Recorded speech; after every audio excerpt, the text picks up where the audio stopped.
Welcome to today's Cooking with Hirsch's. At Home with Hirsch's today we are making a quiche. Now a quiche is something you can use every day. You can use it for breakfast, for a brunch, for a lunch, for dinner, Sunday night supper, anything. It's fantastic. We're going to show you how to make the basic pastry and the filling, and you can actually put in anything that you have in the kitchen. Today we're going to do an asparagus and artichoke quiche, which you can use. It's lovely, it's tasty, it's different. There's a whole lot of flavors are going to come through, but you can change it, you can chop and change and put anything you want into this quiche. It's quick, it's easy, it uses what you've got in the kitchen, and you can do it today and your family will be astounded at how clever you are. Hello, my name is Vanessa, and today we are going to be doing an artichoke and asparagus quiche. This is a really very easy recipe, and it's something that you might have relatively available in your store cupboard. So without any further ado, we're going to go straight into the recipe. For the cheese pastry, we are going to be using a food processor because it makes the best pastry, because it is very much cooler than using your own hands. For this we need 100 grams of cake flour, to which I have added in some cayenne pepper and a little bit of nutmeg and some freshly ground black pepper. So this goes into the bowl of the food processor, and it's imperative to have the double knife stainless steel blade at the bottom because that will give you the mix that you want. And then 100 grams of mature cheddar cheese, and with that we put the machine on and let it run. Now we are going to be adding the butter, which is already cubed, 125 grams of butter, and I add this through the feeder tube while the machine is running.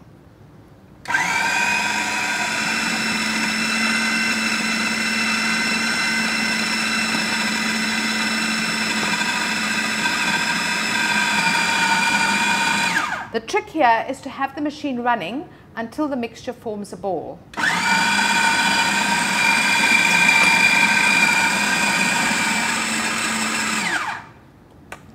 The pastry has now formed a ball.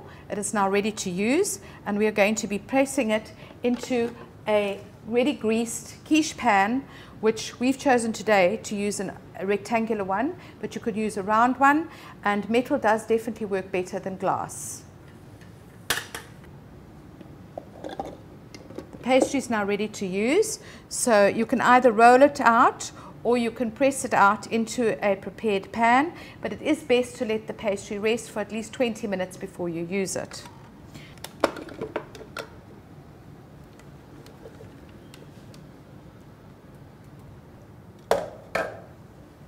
It's best to press with your fingertips lightly the pastry evenly into the quiche dish until it's of an even texture throughout, and then if you want to, you can let this rest at this stage for approximately 20 minutes, and then we're going to bake it blind in an oven of 200 degrees Celsius with beans, which we put at the bottom so that it will help to keep the pastry down.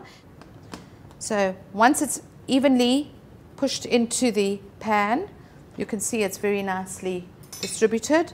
Then just prick the bottom lightly with a fork and take some baking paper, which is slightly larger than the actual quiche, push it into the pan, and then you need something heavy like dried rice or beans to fill the cavity.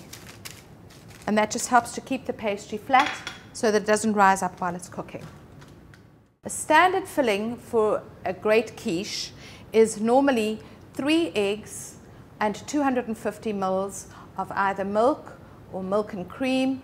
Today I'm going to make a little bit richer by using 3 eggs and 1 egg yolk, and I'm going to be mixing it with a plunge blender, which is going to just help me to avoid splashes and to actually give it a good smooth mix. So 125 ml of cream, 125 ml of milk, and a good grinding of salt and pepper, just to give it a little bit of flavor.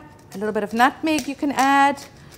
If you like a little bit spicy, a little bit of chili, and Once that's in, we just need to very easily use one of these miracle machines which just mix everything all up for you. Just give it a good blend.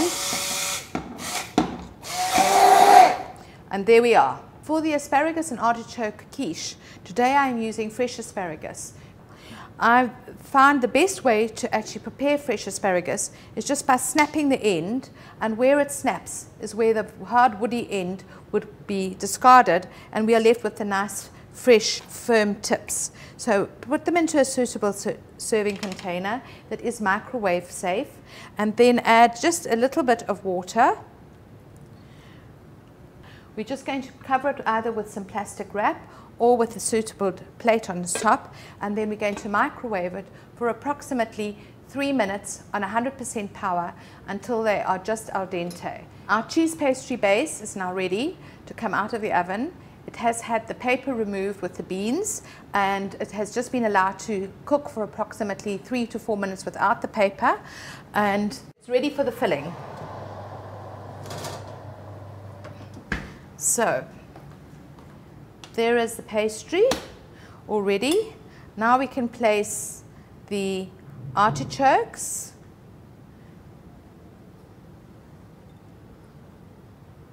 onto the base.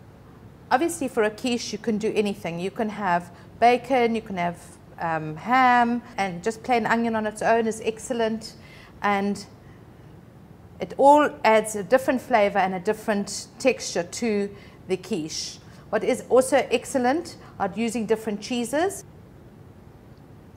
I'm just going to arrange the asparagus in a pretty pattern and then put in the filling, which is the egg and the cream.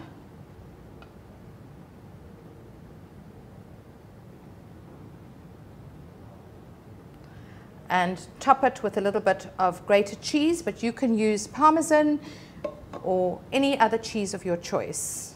This goes back into the oven of approximately 180 degrees Celsius for around about 25 to 30 minutes. The asparagus and artichoke quiche is now ready to come out of the oven, and I'm sure you will agree with me that it looks absolutely spectacular. Now a little bit of garnishing, whatever you like. I find a couple of little sprigs of chives just adds to the value of this dish. Well, we really hope you enjoyed that. We hope you find it as easy to do as we did. Usually when you think about a quiche, you think about a round dish. This is just something unusual, very easy to present, looks good, and just gives you some different ideas. You can make several different ones with different fillings in them and present them all together, or 3 in a row, or just separately. We hope you had as much fun doing this as we did, and we hope your guests enjoy eating it as much as ours will. Thank you.